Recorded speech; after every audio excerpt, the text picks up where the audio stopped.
Os hoffech I wybod rwyf dros 20 oed, yn iach fel y gneuen a sad ar fy nhroed,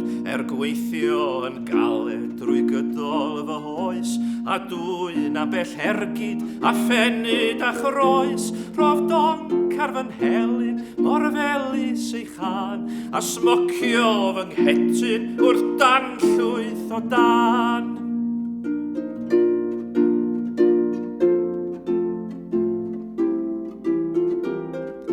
Mae gennyf ddiadell a buches ddiglwy, a digon i'm cadw rhag mynd ar y plwy, cafsiot a llaeth enwyn I lenwi fy mol, ac uwd ar ôl swylio, ond cyn cysgu'n rhol, rof donc ar fy nhelyn mor felys ei chan, a smocio fy nghetyn a phoeri'r tân.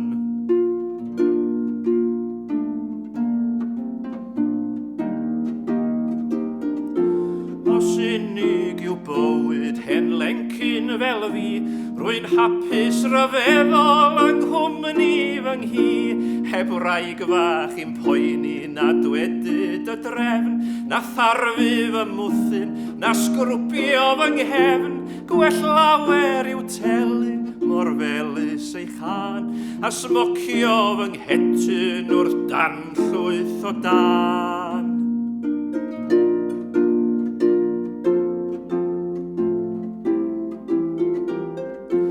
Os unig yw bywyd, rwy'n byw'n eitha rhwydd, heb boeni rhyw lawer am fethiant na llwydd. Prif amcan rhai pobl i'w crafu am bres, ond yr holl grafu nid ynt fymryn nes. Gwell lawer i'w telyn mor felys ei chan, a smocio fy nghetyn wrth dan llwyth o dan.